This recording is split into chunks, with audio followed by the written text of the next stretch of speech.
Rádio Web Filosofia.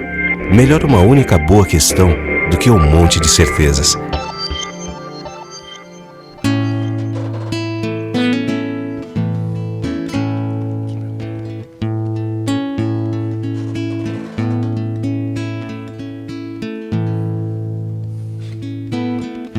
Mesmo quando tudo pede um pouco mais de calma, até quando o corpo pede um pouco mais de alma,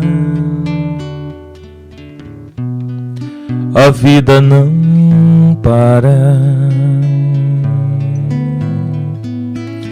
Enquanto o tempo acelera e pede pressa, eu me recuso, faço hora, vou na valsa.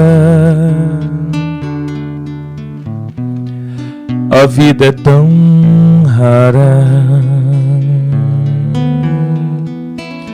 Enquanto todo mundo espera a cura do mal e a loucura finge que isso tudo é normal, eu finjo ter paciência.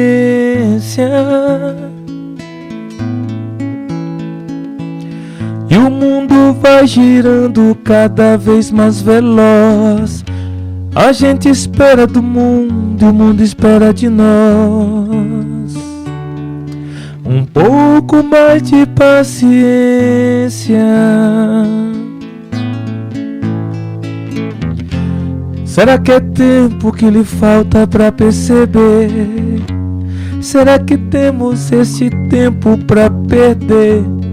E quem quer saber? A vida é tão rara, tão rara. Mesmo quando tudo pede um pouco mais de calma, até quando o corpo pede um pouco mais de alma, eu sei, a vida não para. A vida não para, não.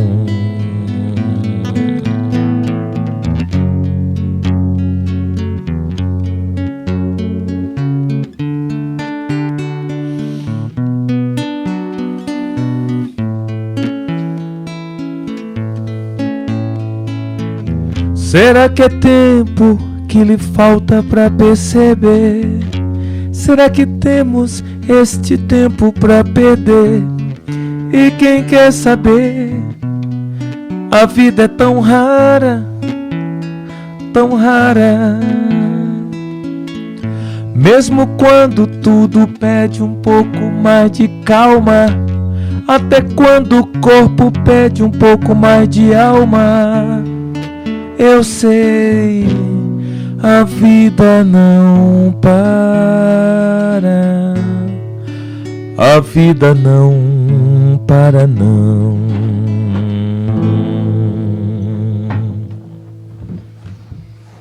Boa tarde, estamos começando mais um Rádio Web Filosofia. Que beleza, hein? Que beleza, Abel Ribeiro, né, aqui ao meu lado, cantando Paciência do Lenine com toda calma, com muita paciência.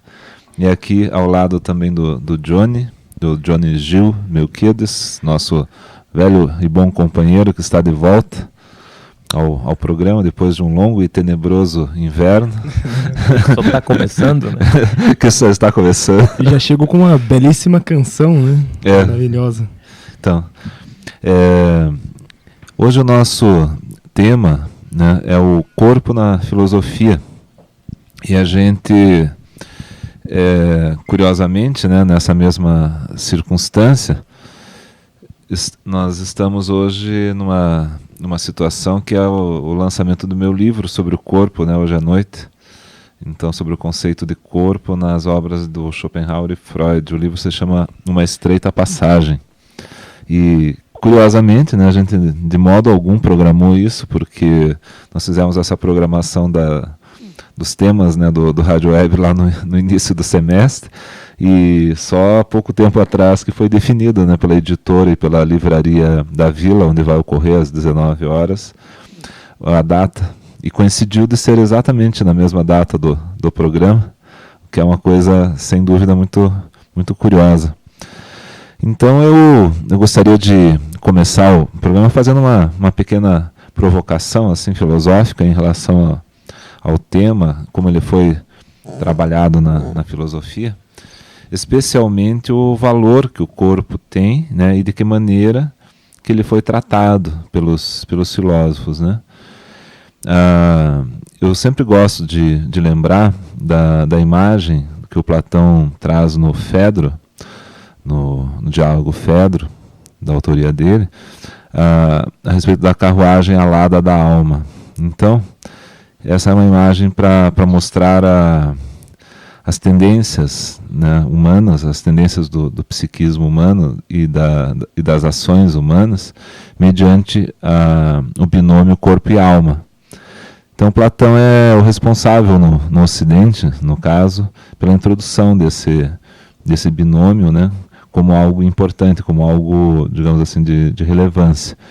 E nesse mito que ele constrói, ele fala de uma carruagem que seria nossa própria alma, o nosso próprio psiquismo, onde há um cavalo que puxa para baixo, que seriam as nossas paixões, né, as paixões especialmente ligadas ao corpo, e um cavalo que nos puxaria para cima, que seria o cavalo da espiritualidade, né, e que o cocheiro seria o próprio intelecto. Então, essa sobrevalorização do intelecto na filosofia, né, e uma depreciação do corpo que já aparece nesse mito, né. Então, não que Platão depreciasse completamente o corpo, porque ele dá um lugar ao corpo, mas como, né, existe uma certa tendência nele para a desvalorização, a ideia era de que se nós seguíssemos as paixões do corpo, nós estaríamos, né, indo por um mau caminho. Mais ou menos como depois veio com o cristianismo. Então, é por isso que alguns filósofos chamaram o cristianismo, né, de um platonismo para o povo, né, que seria assim, uma espécie de, vamos dizer assim, diluição do platonismo numa doutrina mais popular. Depois disso, a gente pode pensar, por exemplo, na questão do cuidado com o próprio corpo, né, que aparece, por exemplo, na filosofia antiga também, em vários autores. Dá para pensar, por exemplo, no epicurismo, né, com a questão do vegetarianismo deles, o cuidado com a alimentação, enfim, com várias questões assim. E bem mais tarde, né, passando, né, por diversos filósofos, a gente vê finalmente, né, o binômio, né, quer dizer, alguém que encara o corpo negativamente e alguém que encara o corpo positivamente, esse binômio reencarnado nas figuras do Schopenhauer e do Nietzsche. O Schopenhauer, considerando o corpo, né, um problema do ponto de vista, justamente no mesmo ponto de vista do Platão, ou seja, os nossos desejos, eles são insaciáveis, a gente está sempre, de modo recorrente, tendo que satisfazer desejos, né, e isso seria de certo modo, uma demonstração do valor do corpo, do valor negativo do corpo. Enquanto Nietzsche, pelo contrário, né, no Zaratustra, em outros lugares, ele afirma o valor do corpo como um grande soberano e uma grande inteligência no corpo, e que a nossa consciência não acompanha essa inteligência.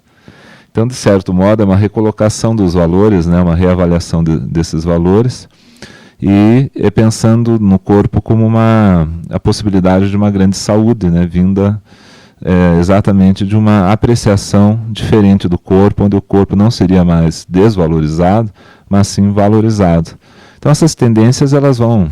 É claro que eu fiz um resumo bem, né, rapsódico, assim, bem violento até, mas é algo nesse sentido que vem percorrendo, né, e hoje nós nos deparamos com isso no nosso cotidiano também, com as preocupações que as pessoas atuais têm, por exemplo, com a boa forma física, com a tentativa de estabelecer uma relação mais harmônica entre mente e corpo, e não no sentido necessariamente de você depreciar uma das questões, a espiritualidade ou a questão do cuidado com o organismo, e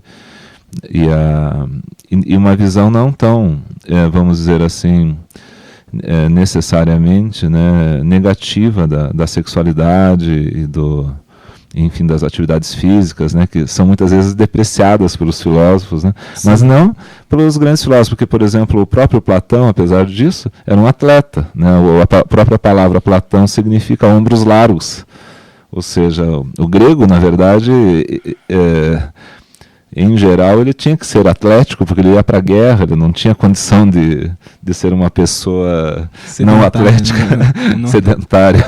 Tinha que estar sempre preparado, né? Então, era mais no sentido, no caso do Platão, era mais no sentido de você se deixar levar pelas paixões, né? Ser aquilo que ele chamaria de intemperante, como aparece Alcibíades, por exemplo, no diálogo do banquete, né? O que vocês acham dessa minha introdução breve, toda a história da filosofia? Igual aqueles livros, né? A filosofia toda em não sei quantos minutos, né? Bom, isso me fez lembrar de algo que eu pensei antes de entrar no curso de filosofia, que foi a questão do que o exercício físico, do que a musculação fez com a minha pessoa, porque ela me transformou de alguma forma. Mas eu não tinha conhecimento teórico para poder fazer uma análise disso. E por coincidência, eu estava lendo a hermenêutica do sujeito, de Foucault, e dentro do cuidado de si, apareceu algo sobre isso e eu gostaria de colocar. Primeiro, o cuidado de si, se nós fôssemos dividir ele, precisaríamos dividir pelo menos em 3 partes dentro do Ocidente, que seria o período clássico, o período helenístico romano e o período cristão. O cuidado de si, no período clássico, ele traz uma questão. Ele é embasado em 3 características. A primeira, política, a segunda, pedagógica, e a terceira é que, para você cuidar de si, você precisa ter uma idade específica. Político, porque você cuida de si mesmo para você poder governar ao outro. Então, o cuidado de si, ele é exercido para você poder governar. Só quem governa a si mesmo pode governar o outro. Correto. Então, ele é um cuidado que é exercício de si para o outro. É pedagógico porque o cuidado de si, ele vem como, ele traz uma característica de preencher uma deficiência pedagógica que você teve antes da sua juventude. É muito bom isso, lembrar isso. Isso é uma coisa excelente, porque todos nós, né, temos algumas deficiências de formação e é preciso que a gente retome as coisas do nosso próprio ponto de vista. Justamente. E o cuidado de si, ele vem para isso. E a terceira característica é que ele precisa de uma idade certa para ser exercida, que é na juventude. Não pode ser depois. Você não pode exercer o cuidado de si depois da sua juventude. Depois temos o período cristão, até depois do helenístico e romano, onde o cuidado de si... Só um pouco. Você atropelou um pouquinho essa questão, né? Por quê? Por que o cuidado de si só pode ser exercido na juventude? Ou só pode? Ele só pode ser exercido na juventude porque o jovem, ele deve... tem uma questão aqui, que é justamente isso, que dentro do período clássico, só pode cuidar de si o jovem aristocrata, ou seja, quem tem o poder e que vai exercer esse poder. Então você só pode cuidar de si. Então isso é como uma preparação para a eventualidade do poder. Justamente, é uma preparação para você exercer o seu poder político de uma forma bem. É uma preparação para você bem governar. Por isso que só o jovem pode cuidar de si.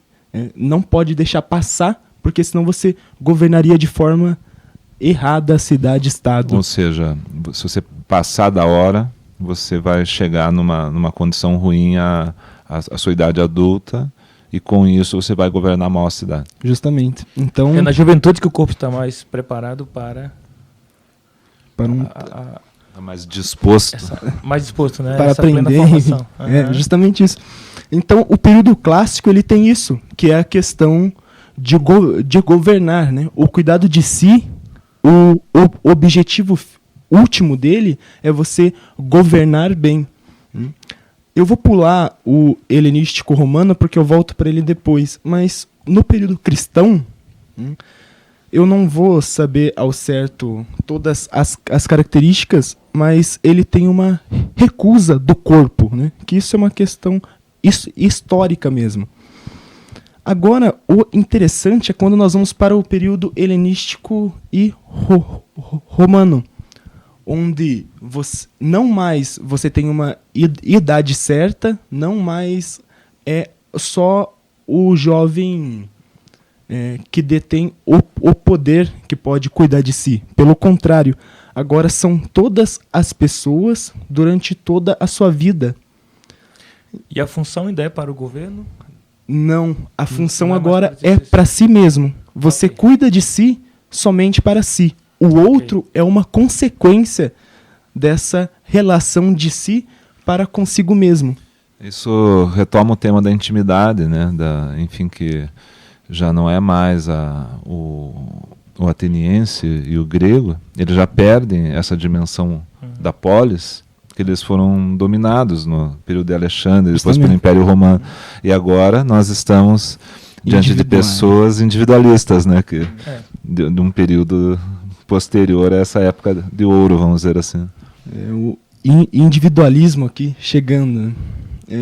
Mas dentro... Começa a se aproximar mais do que a gente vê hoje em dia, né? É justamente isso. Esse período, ele se parece muito com hoje em dia. E é aí que eu queria chegar, né? Dentro desse cuidado de si, tem várias práticas, né? A prática da ascese, a prática de você negar os seus desejos, enfim. Nós vamos ter várias práticas. E aí... E aquilo que trouxesse tranquilidade da alma, né? A tal da ataraxia, né? Ataraxia, a que vida aparece feliz muito. A partir da tranquilidade da alma, né? Do retorno do eu para o eu, né? Exatamente. O controle exatamente desses desejos, né? E paixões.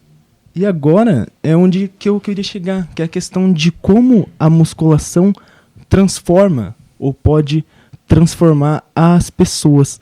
Para eu não usar o exemplo eu, né, eu busquei algumas fontes que são do Brasil, do sul do Brasil, ou seja, é um recorte bem sul do Brasil. Não conseguiria falar do mundo ou de uma parte maior.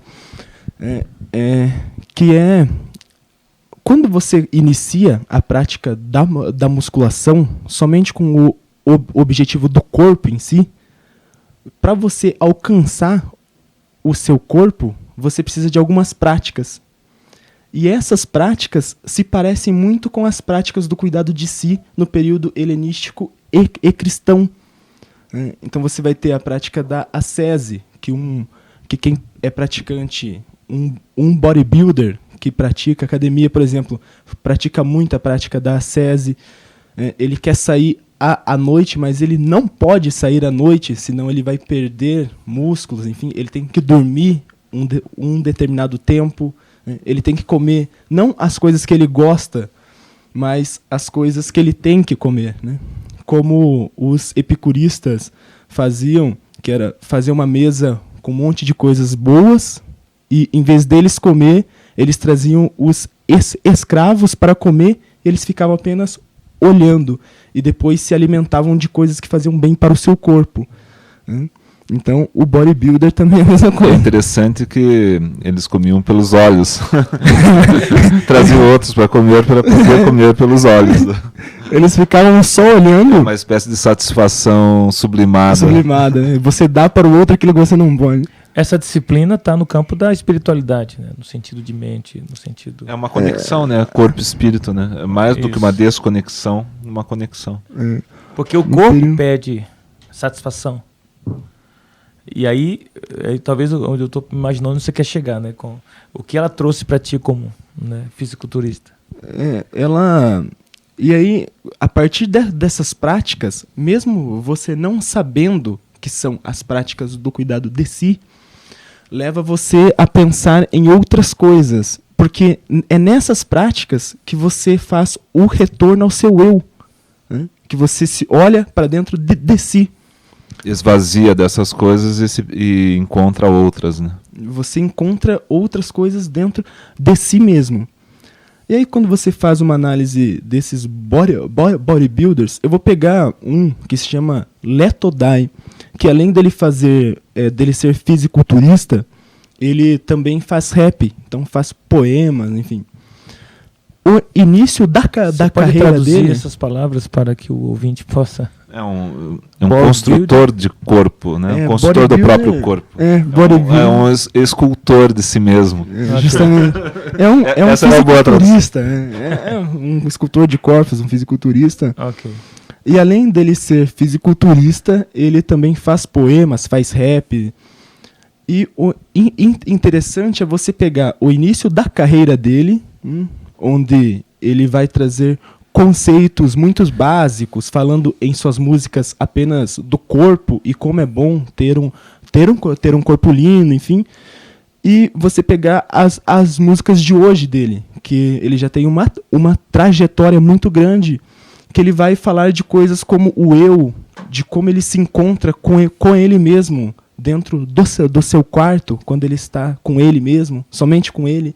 Né? Ele não tem a interferência do outro, que é algo que aparece dentro do cuidado de si também, nesse período helenístico.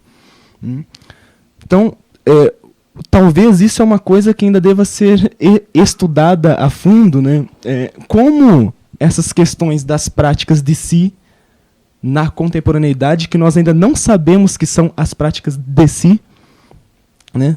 Ou melhor, que quem pratica muitas vezes não sabem que é as práticas de si, mas que leva ele a um encontro com o seu próprio eu. Não para um bem maior, um bem ético, nada. Apenas para ele mesmo. E os outros é apenas uma consequência disso.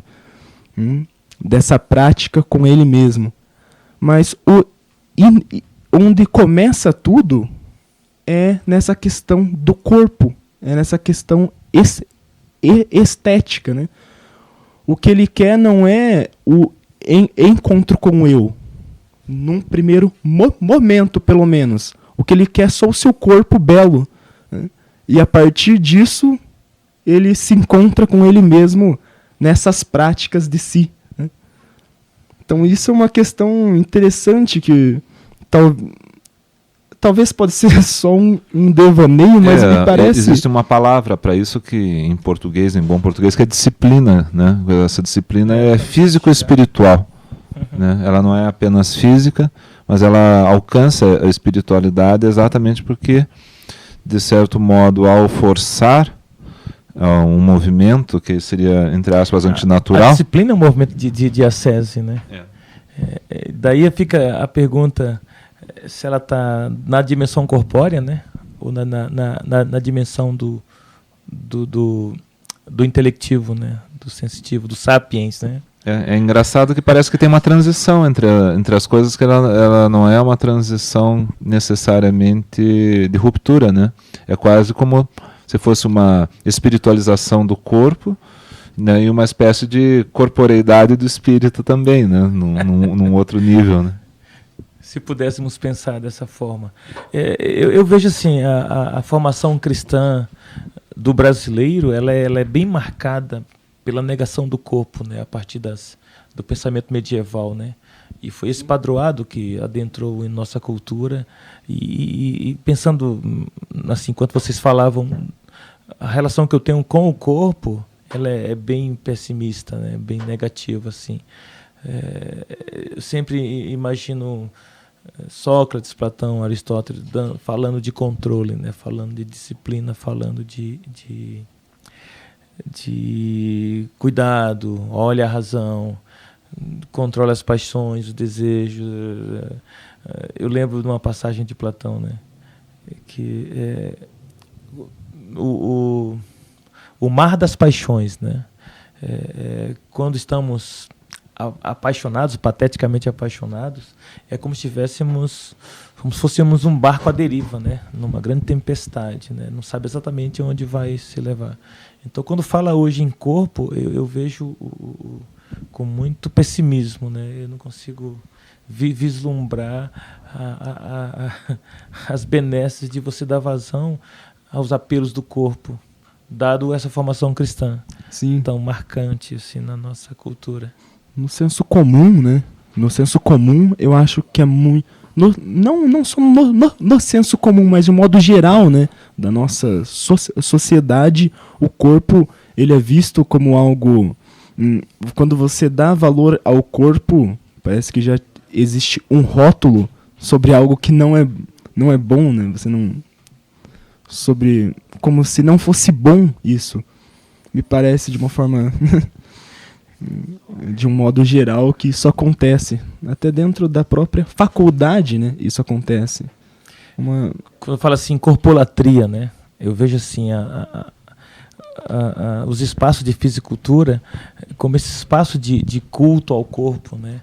E interessante que ela não é vista como positivo e sim negativo. Puxa, tá dando mais valor ao corpo do que a mente, o espírito, a alma. Mas isso é um fato, Mas né? é só Porque não quer dizer que, digamos assim, como o Johnny ele ressaltou, né, que isso é uma prática do indivíduo, não é do coletivo. Sim. O coletivo ele está realmente, aparentemente, bem mais nessa função, né, que você diz assim de uma superficialidade muito grande no trato com as coisas, inclusive com a própria saúde, né? Porque tem muitas pessoas que levam o fisiculturismo do ponto de vista de tomar esteroides anabólicos. Esteroides e coisa feita para animais de grande porte, tipo cavalo, né, para o sujeito ficar só grande. Né? Isso que eu quero te fazer a pergunta. Eu vejo muita corpolatria nessa questão do exibicionismo, ou seja, eu trabalho o meu eu, mas para um coletivo contemplar. Mas você dizia do quão bem fez a musculação para ti, né, o cuidado de si. E como você falou que mudou a tua perspectiva. Ou seja, qual é a benesse exatamente desse cuidado de si a partir da musculação? Como tu vês? Eu vejo como uma transformação do eu. O que é que melhora no teu eu? É isso que eu quero vislumbrar. É um encontro com você mesmo, né? Um encontro de saber quais são os seus defeitos, de saber onde você é ruim, né? Quando você quebra a sua dieta, por exemplo... Se não houver disciplina, você não alcança. Não alcança. O objetivo é o eu, né? Não é o outro. Okay. Dentro, né? Mas nessa busca do eu, você se depara também com questões éticas, né? Com questões morais, com questões que são trabalhadas no seu interior, que talvez você não veria se você não estivesse fazendo e exercendo essas práticas. Talvez eu não teria a questão de querer saber sobre quando eu estou sozinho no meu quarto e que eu estou passando necessidades, por exemplo, de carboidrato ou de um açúcar, que são coisas que me dão prazer. Eu estou totalmente descontente. Eu não tenho a droga, por exemplo, que é o açúcar, que vai me saciar. Eu estou totalmente descontente comigo mesmo, e isso me faz ir ao eu e saber por quê, quais são as questões, fazer uma análise de si mesmo. O que está em jogo, né, nesse desejo, né? O que me leva... Isso é uma questão assim, que quando você encontra-se com si mesmo, dói, né? É a questão que você fala, olha o que eu sou, será que eu sou isso? E talvez essas práticas que num primeiro momento são feitas para buscar apenas o corpo, né, pode te levar, não que vai levar, né, mas pode te levar para um encontro com o eu e uma transformação de si. Interessante é que a mesma prática ela pode levar à brutalidade, né, e a um elemento mais espiritualizado, dependendo, obviamente, de quem pratica. Como qualquer coisa na vida, né? A pessoa conduz a si mesma, e aí volta o mito do Platão, né? Que não é, talvez um pouco modificado. Que não, o problema não é propriamente o corpo, mas assim como que você leva a coisa e o que você considera os limites das coisas, né?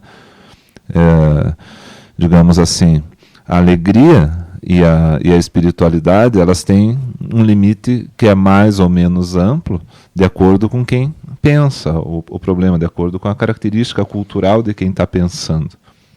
Ou seja, não há uma espiritualidade em si mesma, né? Assim, no sentido de uma única espiritualidade. E, então não há um único caminho. Até mesmo do ponto de vista cristão, a gente pode pensar numa célebre fala de Jesus, né, que há muitas moradas na casa do Senhor, né? Então as coisas elas não são necessariamente do mesmo jeito, né? E o interessante é que o Abel tem uma experiência agora recente que é bem interessante, né, Abel? Você começou a nadar.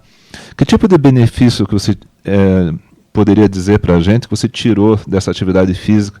Porque aqui, só para separar os dois elementos, nós estávamos falando antes de uma atividade física que é anaeróbica, ou seja, uma atividade de musculação, e agora a gente está falando de uma atividade física aeróbica, que é basicamente, né, o que o Abel faz com a natação. Embora não exista uma exclusividade, né, mas assim, prepondera. Como que isso te beneficiou? Enquanto você falava, antes de você fazer a pergunta, eu estava pensando em que benefício a natação estava me trazendo. Só que eu me refiro a um elemento anterior, citado pelo Jonathan. Quando é na juventude que você prepara, né? Prepara-se. E hoje, com 45 anos, colesterol alterado, né? Pressão arterial alterada. Ou seja, já há consequências de um tipo de cuidado de si ou não, né? Dependendo. Ou a falta de... E a condição que eu tenho hoje para jogar futebol e fazer natação é dado àquela preparação juvenil. Porque eu entraria numa piscina e infartaria. Entraria num jogo de futebol e infartaria, como né, um número de pessoas significativo já morreram enquanto faziam exercícios físicos depois de ter passado uma vida sedentária, né? Mas eu vejo assim, quando eu faço as minhas 100 voltas de natação, assim... Mas 100 piscinas? É bastante. Não, aí o educador físico vai dizer assim, não, então você fez 50, né? Que são 25. Eu conto 100, mas na verdade a piscina é 50 metros, né? Sim. E aqui é 25, então, Isso. por uma questão. Então, faço 100 piscinas e eu sinto realmente, não o corpo cansado, né? Eu sinto a leveza de espírito. As ideias ficam muito mais livres, ficam muito mais, né, a mente fica muito mais atenta, fica muito mais sensível, né? Como vou explicar? É diferente. E quando você nada pela manhã, aí você está completamente elétrico, não no sentido agitado, mas no sentido a mente atenta, né, às ideias, ao debate, à discussão, à reflexão. Eu não consigo denominar as benesses exatamente quando termina o exercício físico, mas talvez aí o efeito da adrenalina, né? Sim. Mas como a gente não é da área, a gente não tem elementos para dizer. Mas é interessante esse teu comentário, porque o fato de você ter atividade física, né, elimina uma boa parte do estresse que você acumula, essa agressividade que retorna para o indivíduo, porque a gente não sai por aí, né, à torta e à direita dando pancada nas pessoas. Então, cada vez que alguém, né, tira uma casquinha da gente, dá uma pancada em troca, né? Então, naturalmente, isso retorna sobre o sujeito, né? Retorna sobre a nossa capacidade de viver, né? E a natação, o esporte de um modo geral, ele conduz essa agressividade, né? Ele desencadeia um processo que alivia, então sobra espaço para que nas outras atividades você consiga se sentir melhor, né? Isso é um mecanismo natural. O metabolismo, né, da existência, ele se torna, digamos, mais simplificado, um pouco mais fácil em função da atividade física. Eu costumo brincar assim, para entrar na piscina, principalmente agora com 8 graus, 10 graus, meu Deus, a hora mais difícil de entrar é essa, né, o início. Durante, eu acho muito bom, mas o depois é sensacional, né, espetacular. E o antes é uma coisa tão ruim, né? Porque para você acordar de manhã, para você ir fazer qualquer coisa, a natação ou a própria musculação é uma coisa horrível. Ninguém gosta de acordar cedo, né? O antes é sempre difícil, né? O antes é terrível. Mas porque você já antecipa também uma parte de sofrimento, uma parte de frio. Meu Deus. Sim, acordar. E ao mesmo tempo é a mesma coisa quando você vai ler, né, um livro. Talvez não para todos, mas, por exemplo, para mim existe uma dificuldade muito grande de exercer a prática de ler, né? Mas ao mesmo tempo me causa algo tão bom, né, que é o conhecimento. Me parece duas coisas muito parecidas, né? A prática do exercício, como ele é no seu antes, né, durante e depois, com a prática do exercício de conhecer algo, né? De se dirigir a um livro, de prestar atenção em uma certa fala. Me parece coisas que se parecem, né? As pessoas têm dificuldades de lidar corpo, exercício físico. Nós sentimos assim, principalmente na sociedade de consumo, né? Onde os apelos da gourmeteria, né, da alimentação, ela é impressionante. Tem muito apelo. Então, assim, exercício físico e corpo, muitas pessoas têm. Eu já sinto essa relação muito tranquila assim comigo, apesar de estar com sobrepeso, tá? Não sou obeso ainda, tá? Mas o que eu acho muito preocupante hoje, principalmente na indústria cultural, com as músicas sertanejas, é que ela é um hedonismo exacerbado. Aí eu pergunto se... uma superficialidade, né, em relação ao corpo. Isso. Se estas músicas, elas estão voltando a esse Dionísio, né? Dionisíaco, como é que chama? Eu diria que na verdade tá voltando ao bestialismo, né? Justamente. Não digamos assim, o mais correto a dizer é isso, né? Porque é uma coisa bestial, né? A mentalidade. Não, quando Nietzsche como você mesmo mencionou, ele está dizendo assim, valorizar o corpo a partir daquele pode me dar de benesse. Né? Qual é? Então, você vê dois recortes aí, né? Um é o corpo justamente como o mais espiritual, quer dizer, como aquilo que é o único veículo que nós temos no mundo, né? Uhum. Ele tanto que é o que é palpável, né? Então é o único meio, ele é a única forma e é o grande soberano, como Nietzsche diz, né? Você não tem como escapar, o corpo é inescapável, né? Você tem que lidar com aquilo que acontece com o corpo. Então, o ideal realmente é você antecipar os fenômenos futuros, antecipar. Eu sempre costumo dizer assim, por exemplo, para os jovens, assim, né, quando eu tenho a oportunidade, para eles se imaginarem mais velhos, né? Imaginarem o que o cara mais velho vai pensar deles mesmos, né? Eles mesmos mais velhos vão pensar de si mesmos, quando tiverem uma certa idade e perceberem, né, que não cuidaram de si mesmos, né? Então são coisas que não voltam, né? Você não tem como recuperar anos ou décadas da sua vida, né? Você só tem esse corpo. Então, de qualquer modo, antes tarde do que nunca. Mas se você, como jovem, você tem essa percepção, isso muda muita coisa. No outro final de semana, eu estava conversando com a minha filha, né? E nesse mesmo sentido, né? Porque quando a gente faz a prática esportiva quando a gente é jovem, tem uma das coisas que mais educam na gente, as atividades físicas, é o fato de você conseguir se disciplinar para as atividades espirituais, para o mundo do trabalho, para o mundo do estudo, ou mesmo para você poder exercer certas atividades que demandam grande dose de concentração e capacidade de sustentar o movimento ao longo do tempo. Isso a prática esportiva te favorece muito, né?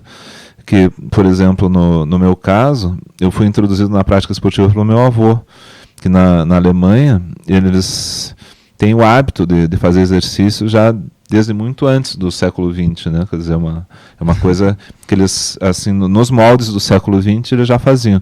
Então, na escola secundária do meu avô, no início do século XX, eles praticavam, por exemplo, ginástica olímpica, né? E nadavam no rio gelado, no inverno, para forçar, né, a reação do corpo. Quente já é difícil. E aí ele me educou assim desde cedo, né? Desde os 5 anos ele já me jogava no rio. Se vira aí, respire, não pare de respirar, né? Daí você começa primeiro você sente aquela insegurança, de repente você começa a dominar e assim, né? Rio tem correnteza também, não é a mesma coisa que se nadar numa piscina, mas de repente tem as maravilhas, né? Você olha através da água os raios do sol e os peixes, um mundo que você não conhece na superfície, né? Você sentiu um pouco peixe. Isso me encantou muito, tanto que com 8 anos eu já comecei a nadar, né? E estou nadando dos 8 até os 52, significa, né, uma boa carga aí de exercícios, né? Tem os vários lados, mas o que eu estava tentando explicar para minha filha é esse aspecto de você conseguir se disciplinar a uma atividade, a um grau de atividade que uma pessoa comum não teria condições muitas vezes de realizar por falta desse treino, dessa constância do cuidado de si, né? Então é isso que eu acho que acaba fazendo diferença do ponto de vista orgânico, metabólico, quando chega na minha idade, por exemplo, né? Que agora, digamos, é a idade que a gente começa a pagar o preço, né? Não tem escapatória, né? Porque o processo do envelhecimento ele vem de um modo ou de outro. A questão é saber como que você envelhece, né? De que forma, e se você estava pensando nisso lá atrás, né? De que maneira que você... Eu realmente não tive essa constância, Eduardo, vou te confessar. Mas você falando aí me lembrava que eu era especialista em 1.500 metros, eu era especialista em salto em distância, eu era especialista em basquete, claro, não acertava nenhuma cesta, mas era um bom marcador. E especialista em natação, eu era o melhor de natação. Todas as competições local, da cidade, eu ganhava todas. E aí virou uma lacuna, né? Reduzindo a mero futebol de final de semana, churrasco e cerveja.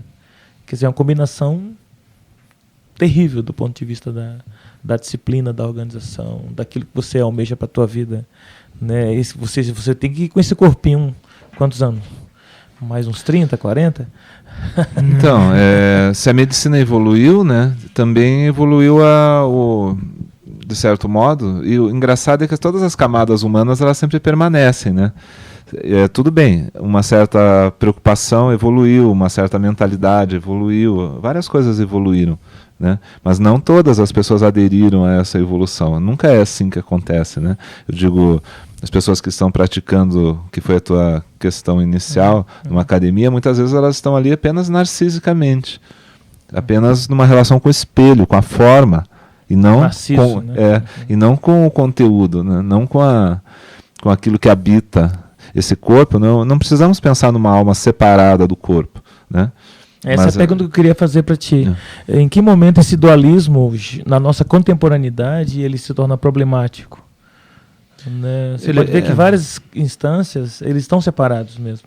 Na religião. Inclusive, muitas vezes, pelo próprio fisiculturista, né? Não é o caso do que o Johnny está falando aqui para a gente. Ele está colocando um conceito espiritualizado, né, da atividade. Mas essa separação ocorre até mesmo no próprio praticante. Só que inversamente. Enquanto esse corte ele pode ser do lado espiritual, e uma pessoa ela pode não ter nenhuma afinidade com o próprio corpo, né? Eu não estou dizendo que seja o caso de uma pessoa X ou Y, mas num grau extremo pode ocorrer isso, a pessoa ser meramente um intelectual, por exemplo, e desprezar o corpo de um jeito radical, né? E a pessoa pode ir para o outro lado, quer dizer, só pensar no corpo como algo de que lhes traz satisfação, como eu falei antes, bestial, né? Exatamente. O epicurismo, por muito tempo, foi confundido com hedonismo, né? E em vários livros ele separa hedonismo e epicurismo. E me chama a atenção quando meu filho, com 8 anos, perguntou: papai, o que é TAM? TAM, filha? De onde surgiu essa palavra? Não é a música, papai. Eu vou pegar você e TAM, eu vou dar tapinha na bundinha. Vou pegar você e TAM, eu vou morder você todinha. E fiquei pensando, a cultura do estupro, né, que tivemos notícias recentes que ele cresce a cada dia, né, cada ano, se a relação da bestialização do corpo a partir daquilo que se cultua como música sertaneja, de alguma forma fomenta na cultura. Esses funks, né? Na verdade, isso que você está cantando é um funk, né? Provavelmente. É uma música sertaneja. É uma sertaneja? Né? O sertanejo está se parecendo muito com o funk nessas questões. Curioso. E é o que a massa... Que diria Tonico e Tinoco disso? Se a cultura do estupro não está por aí, de alguma forma, enraizada nessa forma de encarar o corpo enquanto bestialização da sexualidade.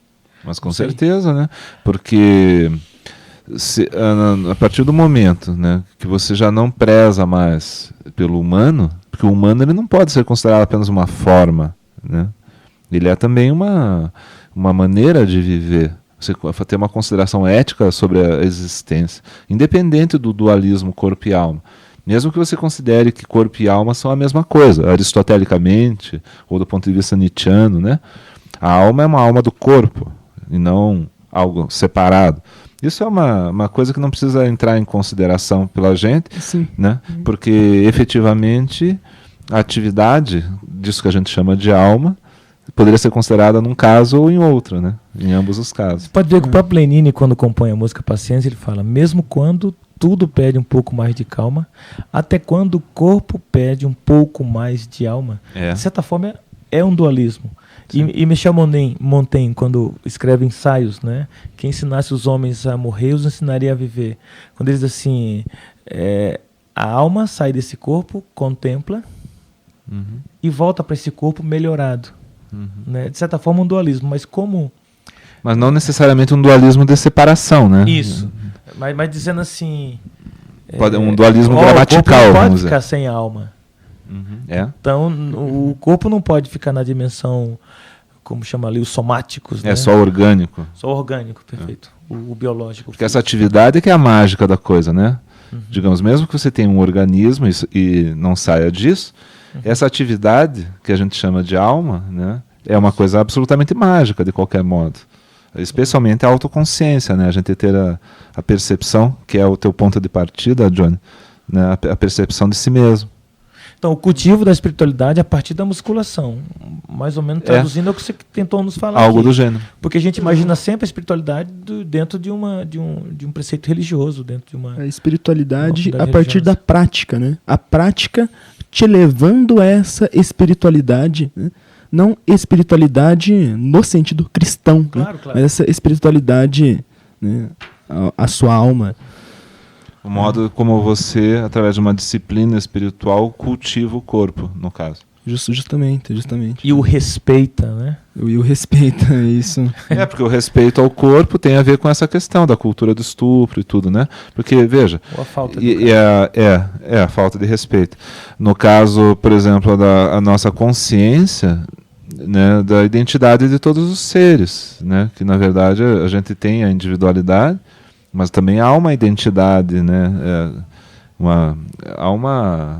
O que não há muitas vezes é a compreensão disso, não há uma perspectiva da pessoa se espiritualizar a ponto de perceber que isso ocorre, né? Ou seja, ela vai minguando enquanto ser humano e se transforma meramente num corpo ambulante, né? Com alguns códigos formatados, estereotipados, né, coisas que ele chama de pensamento, mas que na verdade são apenas frases feitas que ele utiliza para falar, né, e uma atividade absolutamente egoísta. Né? Essa negação do corpo, Jonathan, ela de alguma forma, na contemporaneidade, ela está diminuindo? Vocês sentem que essa... Entendeu a pergunta? É que eu não formulei. Eu não acho que diminui ou aumenta. Eu acho que o ser humano ele mantém todas as camadas digamos assim, históricas, né, da sua atividade ao longo da história. Ela se mantém. A questão é que se mantém em graus variados. Vão existir épocas onde vai haver um predomínio maior de uma cultura da bestialidade. Vai existir uma época em que vai haver um predomínio maior de uma cultura um pouco mais espiritualizada, ou bastante mais espiritualizada, conforme o caso, negando o corpo ou não negando o corpo, né? Mas de verdade, na minha opinião, tudo isso se mantém na sociedade, apenas às vezes não com a predominância que teria em outras situações, mesmo na própria cultura brasileira, né? A cultura brasileira ela já foi mais simpática, né? Mais amistosa, independente digamos assim, das suas contradições internas, né? Nós caminhamos para uma cultura de violência muito grande, né? Assim, um desrespeito ao outro muito grande, né? E essa desconsideração do outro leva a cada vez mais ao narcisismo também, quer dizer, é uma coisa que vai se retroalimentando. E como existe muita possibilidade de propaganda, né, quer dizer, as pessoas divulgam mensagens, às vezes as mensagens que são divulgadas são mensagens bestiais, né? Por exemplo, através dessas músicas. A Embratur, quando anunciou o Brasil, era mostrando o corpo das mulheres brasileiras, né? Era uma campanha de marketing. Durante a Copa também, né? Isso, durante a Copa, as marcas de cerveja. Mas assim, o grande comércio é o corpo no mundo. É. E poucas pessoas... Um corpo, né? Uma ideia de gozar o corpo, né? No sentido bestial, né? Mas é um corpo bestializado. Esse que é o problema, né? Não é o corpo visto como corpo, algo que você precisa dar valor, né? Parece... E mesmo valorizar, né? Quer dizer, torná-lo mais adequado. A comercialização do corpo hoje no mundo, e agora online, né? E a mulher até, né? É impressionante, né? Dizem, na época lá da campanha da fraternidade do ano passado, 200 correntes de tráfico humano só no Brasil. Passam 200 linhas, 200 grupos que exploram essa questão no Brasil, né? Ou seja, diretamente a esse corpo bestializado. Enfim, não sei se foge aqui a questão da análise. Acho que não, porque no fundo, o que a gente está fazendo é, de certo modo, criticar a cultura, né? Que é bem... digamos assim, uma cultura que ainda não foi criticada pelos filósofos antigos porque eles não estavam aqui, né? E até mesmo as linhas conceituais de estupro, né? Se você pensar o que é um estupro hoje, você vai ver que ela tem várias formas de pensá-lo, né? Dentro do próprio casamento, dentro do próprio namoro, né? Eu acho que o que une é justamente o desrespeito, né? O não respeito ao desejo do outro. É considerar que só o seu desejo deve ser levado em consideração. Falta de consentimento, acho que essa é a palavra. A ideia do consentimento. Gente, a conversa está tão interessante, mas eu estou vendo que pelo adiantado da hora, a gente deve interromper. Nossa, são quase 4 já. E a vida segue. Então, eu queria só, antes de encerrar, convidar a todos, né, para o lançamento do livro sobre o corpo, hoje às 19 horas lá no Pátio Batel, na Livraria da Vila. E queria saber se vocês têm ainda uma palavra final ou uma música final. Pois é.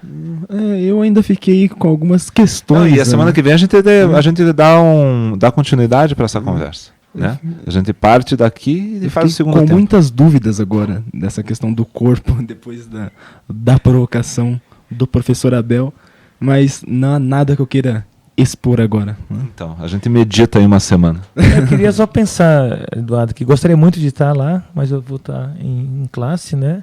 A partir das Como 20 muitos horas. professores. Falou, sabe? 19. 19, pois é, todos são professores. Mas eu gostaria muito de conferir as tuas ideias ali. E a gente volta, quem sabe, né? Com algumas ideias do livro ali, já te trazendo perguntas, né? Daquilo que tu Tá pensou certo. para. Né? E você teria uma canção, assim, tirando do seu baú? Posso, né? Mas não necessariamente dentro da temática, né? Não, Mas, não necessariamente. sim, que tivesse... Algo que, né, que acho seja, que tem uma boa aqui, né, que que seja bom para a nossa alma e para o nosso corpo. assim, até para sair um pouco da bestialização do corpo, né? E pensar o sentimento. Nossa alma corporificada e nosso corpo espiritualizado. Já que o inverno está chegando com tanta força, né? Quando o inverno chegar, eu quero estar junto a ti. Pode o outono voltar, eu quero estar junto a ti. Porque é primavera, te amo, é primavera, te amo, meu amor.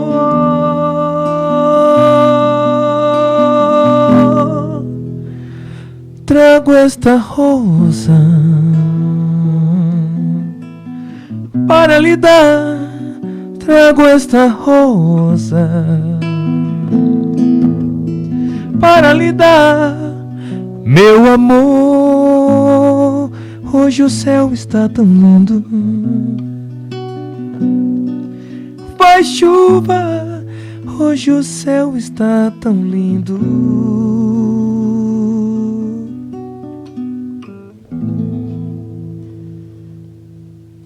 Rádio Web Filosofia. Melhor uma única boa questão do que um monte de certezas.